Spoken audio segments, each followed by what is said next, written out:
자, 구약성경 506페이지 사무엘하서 24장의 말씀을 볼 차례입니다.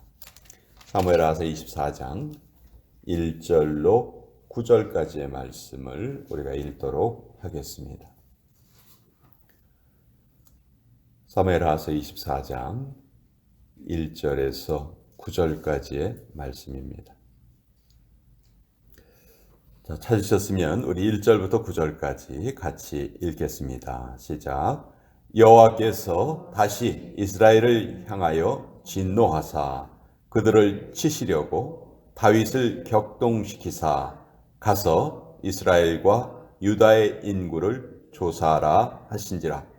이에 왕이 그 곁에 있는 군사령관 요압에게 이르되 너는 이스라엘 모든 지파 가운데로 다니며 이제 단에서부터 브엘세바까지 인구를 조사하여 백성의 수를 내게 보고하라 하니 요압이 왕께 아뢰되 이 백성이 얼마든지 왕의 하나님 여호와께서 100배나 더하게 하사 내 주 왕의 눈으로 보게 하시기를 원하나이다. 그런데 내 주 왕은 어찌하여 이런 일을 기뻐하시나이까 하되 왕의 명령이 요압과 군대 사령관을 재촉한지라.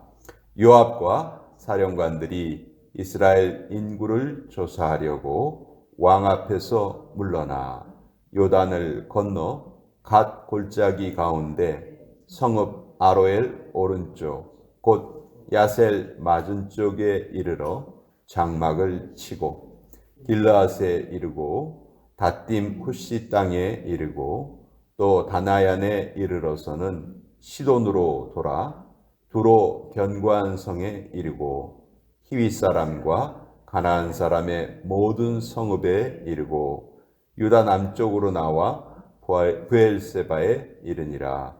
그들 무리가 국내를 두루 돌아 9달 20날 만에 예루살렘에 이르러 요압이 백성의 수를 왕께 보고하니 곧 이스라엘에서 칼을 빼는 담대한 자가 80만 명이요 유다 사람이 50만 명이었더라.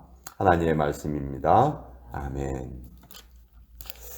자, 사무엘하서 마지막 24장은 다윗의 인구조사 이야기가 나와 있는데요. 하나님께서 제일 사랑하셨던 왕이 다윗 왕이죠. 그렇다고 다윗이 죄 없이 순결한 그런 삶만 산 것은 아닙니다. 큰 죄를 두 가지를 저지르죠. 첫 번째는 바세바와의 간음 사건이었고 두 번째 죄가 바로 오늘 이 사무엘하서 24장에 기록되어 있는 인구조사의 죄입니다. 다윗이 말년에 인구조사를 하는데 똑같은 사건이 역대기에도 기록이 되어 있어요. 역대기에서는 이 사건이 사탄이 다윗을 충동질했다 이렇게 이제 기록이 되어 있어요. 자, 여러분 한번 생각해 봅시다.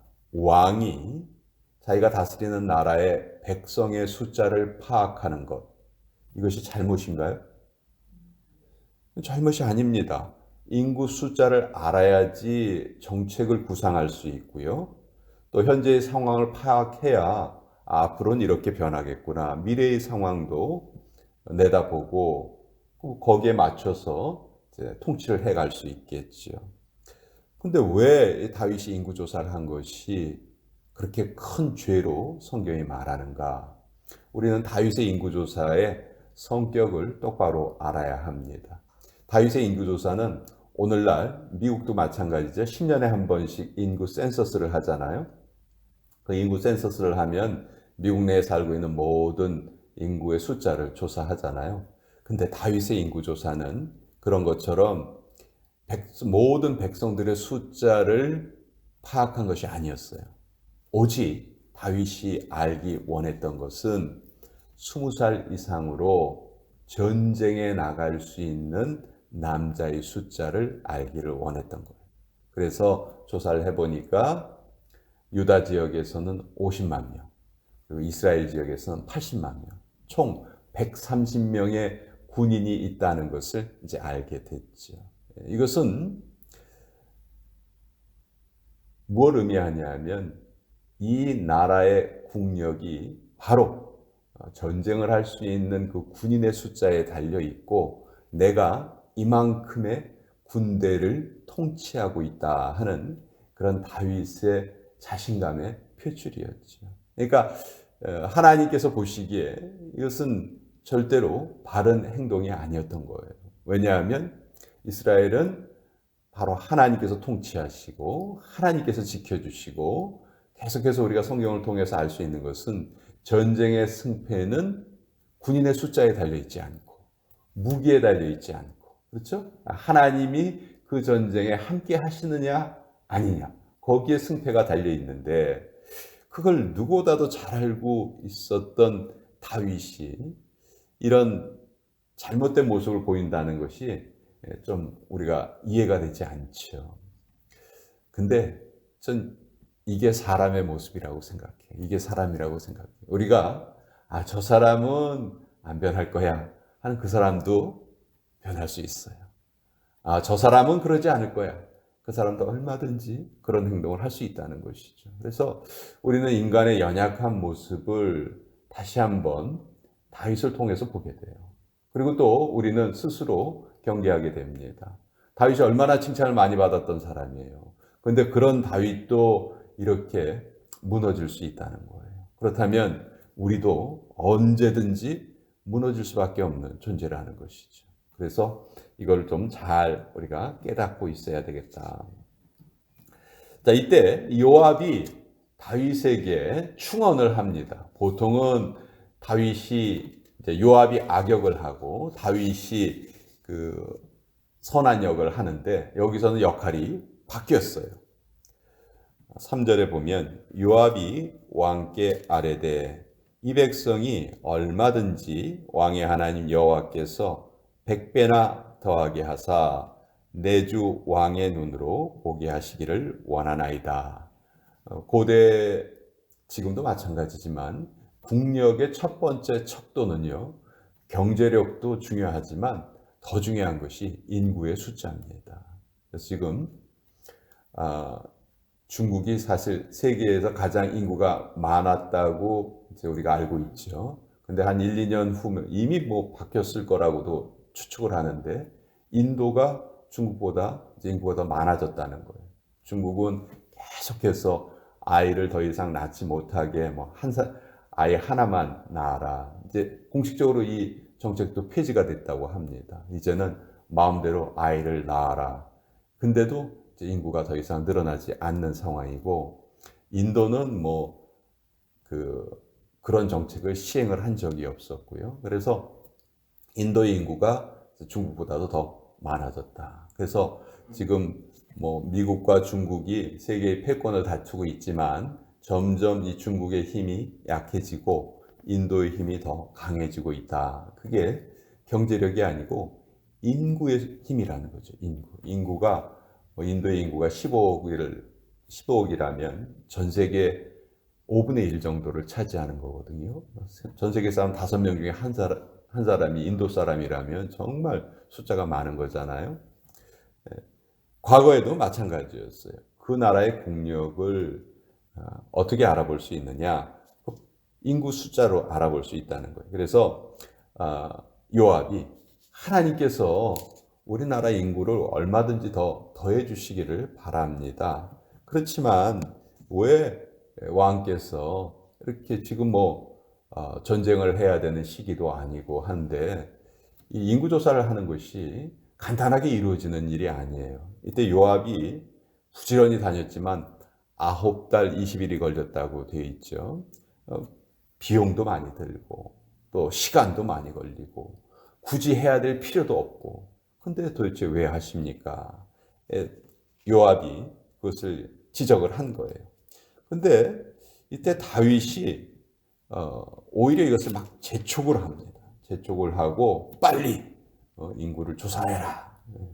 그래서 어쩔 수 없이 8절에 보면 그들 무리가 국내를 두루 돌아 9달 20날 만에 예루살렘에 이르렀다. 그러니까 290일 걸린 거예요. 290일 걸려서 요압이 백성의 수를 보고했다.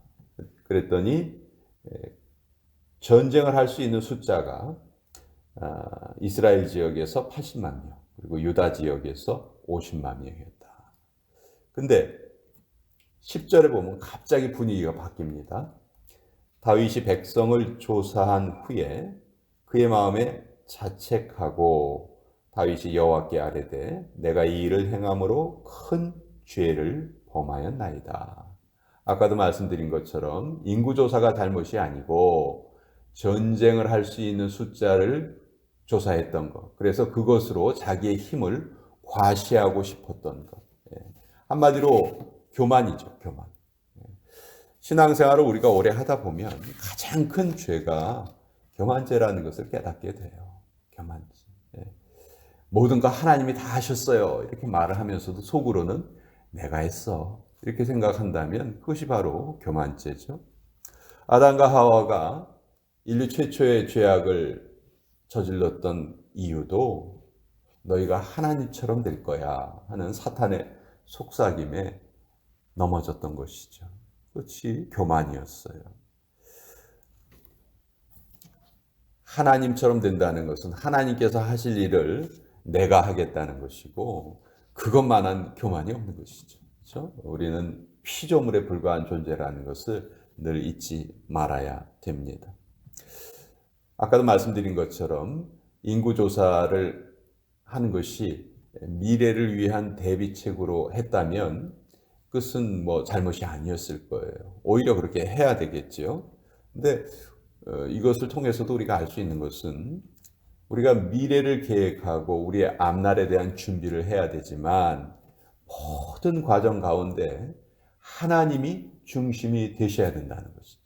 하나님이 배제된 상태에서 나는 앞으로 이렇게 살고 난 이렇게 할 거야. 난 이게 필요하고 이걸 준비해야 되고 이걸 모아야 되고 근데 그 가운데 하나님이 안 계시면 그것은 우리의 교만이라는 거예요. 우리의 미래를 계획해야 합니다. 그렇지만 그 계획 가운데에서도 하나님, 제가 미래에 하나님을 더 잘 섬기기 위해서 이러이러한 준비를 하려고 합니다. 이러이러한 것이 좀 필요할 것 같습니다. 하나님 이런 것을 이루어 주셔서 제가 그렇게 쓰임받게 해주세요. 이렇게 우리가 미래를 계획한다면 그것은 칭찬받을 만한 일이고 그것은 하나님께서 기뻐하시겠죠. 그렇지만 우리가 그런 하나님을 중심에 모시는 그런 일이 없이 단지 이 땅에서 내가 좀 더 편안하게 살기 위해서 난 이게 필요하고 이게 필요하고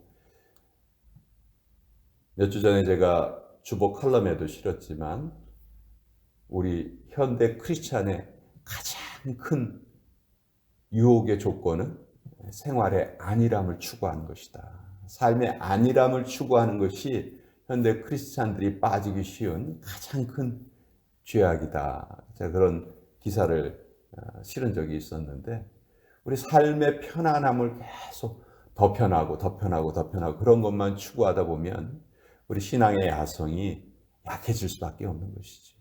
오히려 우리 옛날에 새벽에 정말 달달달달 떨면서 밑에 방석 깔고 위에 담요 뒤집어 쓰고 차가운 마룻바닥에 꿇어 앉아서 기도했을 때 그때의 믿음이 오히려 이렇게 편안한 이런 시절의 믿음보다 더 강렬하지 않았을까? 더 힘이 있지 않았을까? 그런 생각이 좀 들기도 합니다. 자, 다윗이 여기서 죄를 깨달았다는 것이 정말 하나님의 크신 은혜입니다. 우리가 죄를 깨닫는 것은요, 하나님의 은혜로만 깨달을 수가 있어요. 성령께서 우리 가운데 그 지적을 해주셔야 그것이 잘못인지를 깨닫는 거예요. 그것이 이루어지지 않는다면 가장 큰 벌을 받는 것이죠. 하나님께 가장 큰 벌은 하나님 우리에게 고난을 내리시는 것이 아니고 내버려 두시는 것이라고 제가 말씀드렸죠. 하나님이 우리의 삶에 네가 뭘 하든지 그래, 네 마음대로 살아 라고 내버려 두시고 관심이 없으시다는 것은 이미 하나님이 우리를 버리셨다는 거죠. 그것만큼 큰 벌이 없는 거예요. 그러나 우리가 우리의 죄를 잘못을 깨닫게 되었다 하는 것은 하나님이 그만큼 우리를 사랑하시고 우리를 새롭게 하시기를 원하신다. 그래서 다윗에게 하나님의 은혜가 부어집니다. 다윗이 이것이 잘못이었구나 하는 것을 깨달아요. 그리고 하나님 앞에 이 잘못을 간구하고 죄를 사해 주시옵소서. 내가 심히 미련하게 행하였나이다. 그렇게 고백을 합니다.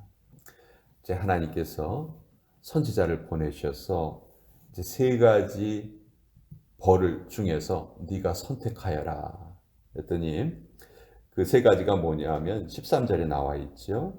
갓이 다윗에게 이르러 아뢰어 이르되 왕의 땅에 7년 기근이 있을 것이니까 혹은 왕이 왕의 원수에게 쫓겨 석 달 동안 그들 앞에서 도망하실 것이니까 혹은 왕의 땅에 사흘 동안 전염병이 있을 것이니까 왕은 생각하여 보고 나를 보내신 이에게 무엇을 대답하게 하소서 하는지라. 세 가지 중에 하나를 선택해라. 하나는 7년 동안 기근이 있을 것이고, 하나는 3달 동안 네가 쫓겨다닐 것이고, 하나는 3일 동안 전염병이 있을 것이다. 그 중에 하나를 선택하여라. 우리라면 뭘 선택을 할까요? 우리라면 어떻게 할까요? 참, 세 가지 다 너무너무 힘든 거예요. 그렇죠? 이때 다윗이 뭘 선택하냐면요. 14절에 다윗이 갓에게 이르되 내가 고통 중에 있도다. 청하건대 여호와께서는 긍휼이 크시니 우리가 여호와의 손에 빠지고 내가 사람의 손에 빠지지 아니하기를 원하노라 하는지라. 이게 무슨 말이냐면 하나님 뭘 선택해야 될지 모르겠습니다. 어떤 것이든지 하나님이 주시는 벌을 달게 받겠습니다. 그 말이에요.